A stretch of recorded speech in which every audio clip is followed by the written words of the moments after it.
Previously on The Amazing Spider-Man, MJ and Peter have ended their relationship, and it all happened because of the villain Benjamin Rabin, who trapped MJ for 4 years in an alternate reality. But during that time, MJ has fallen in love with another man, the demon Paul. There they found 2 kids, Owen and Stephanie, and raised them as their own. And when Peter came to rescue MJ, she decided to stay with Paul and leave Peter. And it broke Peter mentally. He separated himself from all of his friends and family. Then Black Cat appeared into his life. He was happy for a while, but then again, they also broke up, as Felicia believed she is changing Peter. So he has gotten back into the dating game, and it leads Peter to meet his new love, Shay Marken, a nurse of Ravencroft Institute. And it happened because of MJ's aunt, who was admitted in that institute, and she wants Peter to get settled down with Shay. Peter is so much happy with his new love, but again, his happiness didn't last long, as during the fight between Craven and the reformed Norman Osborn, Peter gets stabbed with a spear infused with the sins of Norman, and it turns him into the Spider-Goblin. He sets out to destroy all those who ruined his life, especially MJ and Paul. He almost killed them, but Norman saves Peter from the sins and returns him to his normal state. But now,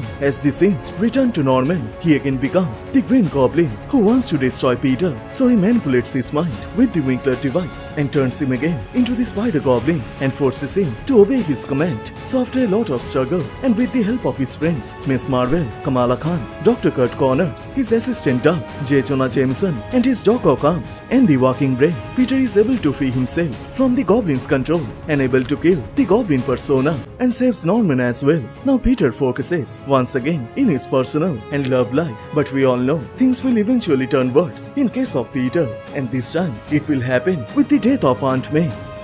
Welcome to Comicstube YouTube channel. In today's video, we will review Chapter 1 and 2 of Astonishing Spider-Man. You can get all Spider-Man related videos on this playlist. So if you guys are new here, please subscribe and turn on all the notifications to never miss any future uploads. Please like, comment and share. All the text and images are owned by its respected company. You can support them by purchasing it digitally or from any offline stores. The issue opens up at Forest Hills. In one house, a man screams, and the panel shows he is being robbed by a thief. The similar situation that happened with Uncle Ben, and he got killed. He begs the thief he can take all the money, just leave him alone. He has a wife and a nephew who depend on him, but that thief points his gun towards him and threatens him to stop talking, or else he is going to shoot him right now, just for fun. But then it reveals someone else is also there, watching everything from the ceiling, and it is Spider-Man. He was just passing through the neighborhood. Then he heard the sounds of a break-in, so he thought he should go and check what is going on. So before the thief can escape, Spidey quickly captures him with his web and introduces himself about who he is and what he does to the criminals like him.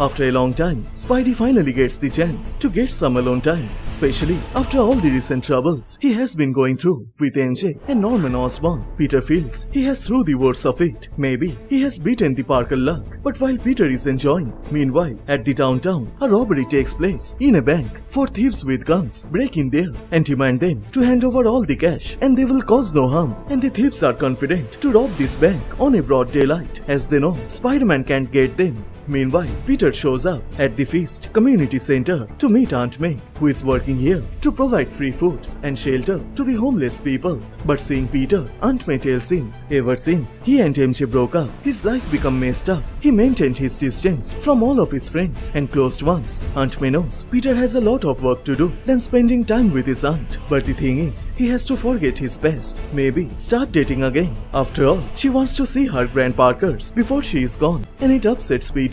He tells his aunt she will probably outlast them. But then, a news on TV grabs his attention that shows the live broadcast of that robbery that takes place in that bank. So Peter quickly decides to leave. He tries to make an excuse, but then he sees some unknown people from the food delivery company. Peter knows who they are, but these men are new to him, and they quickly enter into the van and left the place. And by the time Peter can understand anything, he gets hit with a massive spider sense. He realizes the danger is in the kitchen. He tries to alert everyone and rushes to get his aunt, but then the hidden bomb explodes Thankfully, no one is dead. But when Peter regains his sense, he sees that Aunt May is caught by the explosion. But not just the feast. It seems there is a large conspiracy going on against Spider-Man. As all the hidden bombs begin to explode, the Daily Bugle, the ASU Science Building, and Peter's apartment, and Peter has no idea what is going on.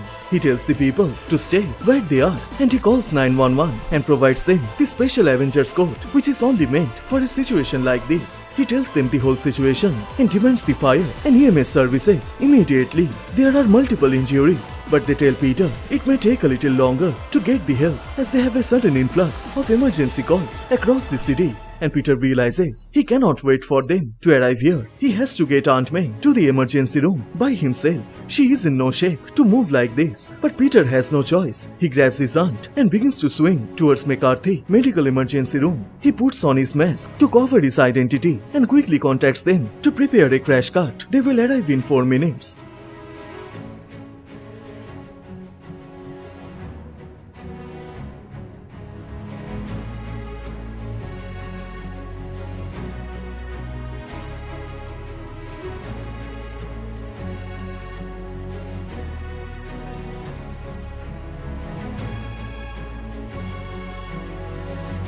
Once they arrive there, the nurse prepared the bed and they begin to ask questions that what's her name, is she a relative of him, and Peter gets confused, and before he can reply, a police officer arrives in that spot and he tells the doctors to take care of the patient and he takes Peter with him. He gets confused as what is going on, so the officer says he once saved his sister-in-law in a subway car crashing, so now he's going to give him a favor. He doesn't have to answer any of their questions and he brings Peter to a room and tells him to stay here. He will take care of May. Peter thanks him, but he is worried about May as he can't lose her too.